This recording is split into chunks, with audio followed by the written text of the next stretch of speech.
Praised be Jesus and Mary. Both of today's readings, Genesis and then the Gospel, are very rich in content, and there would be much to think about and to meditate about. But for the sake of brevity and focus, we just have to give our attention to today's saint, who's also worthy of mention and worthy of meditation, St. Cyril of Alexandria, who was a bishop and a doctor of the church, of the early church specifically, who was born in the year 370. And initially he lived the life of a monk, a monastic life. He became ordained a priest, and at an early age, at around 42 years of age, he became the bishop of Alexandria when his uncle died and left the see vacant there. He was a zealous bishop and tried to put the city in order. He worked hard for that and fought bravely, especially against a very prevalent heresy of the time, the heresy of Nestorius, who didn't correctly understand the person of Christ and denied that Our Lady was the Mother of God. He refused to give her that title. Against him, there was a council of the whole church convoked in Ephesus in 431, where the divine maternity of Our Lady was defined dogmatically. And during this council, St. Cyril was an instrumental figure. He was key in defining this doctrine and having the error of Nestorius condemned. After this great success, Cyril died in 444, and the Nestorian heresy slowly and surely disappeared. Thanks be to God. This leads us to reflect a little on the question of, well, why so much discussion about Mary among Christians? The battle between St. Cyril and Nestorius over whether Our Lady could or could not be called Mother of God was very fierce, and it got the whole church involved. And everyone was up in arms about it, literally. So why so much discussion among Christians about Mary and what title to give her? Isn't Christ the point? Why not focus on Christ? And the answer is, well, yes, Christ is the point, and it's precisely because he's the point that we give this question so much attention. Is Mary the Mother of God, or is she not? Because only if Mary's son is truly God, and if she's truly his mother, do we understand precisely who Christ is. And we understand, against Nestorius, who didn't understand, that he's not just a human person,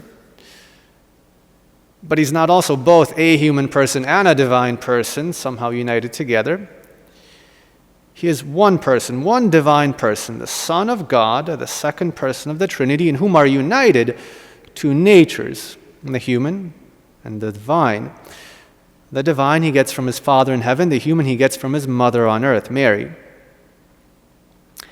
And because this one divine person has two natures, he can do everything that God can do. And because he has a human nature from Mary, he can do everything that man can do, the one and the same person. So only if Mary is truly the Mother of God, because her Son is God, can we answer all the rest of the important questions that concern Christ. Was God born? Was God truly born in time? Well, who is Mary's son? Is he God? Is he the Son of God? Is he the second person of the Trinity? Well, yes. Did he receive from Mary his human nature, like that of his mother? Yes. Is that human nature united to his divinity, to his divine person? Yes. Well, then yes, God was born. Did God suffer? Yes, God did suffer. Did God die? Did God rise from the dead? Did God, by means of his own passion, death, and resurrection, redeem us? Well, yes. We can say all these things. Whereas Nestorius and those who strictly adhere to his heresy were not able to say that. For them, God was not truly born. God did not truly suffer. God didn't die. And God didn't redeem us by his own passion, death, and resurrection.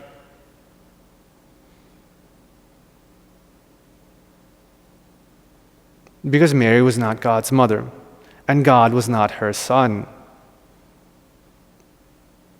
That's a big difference.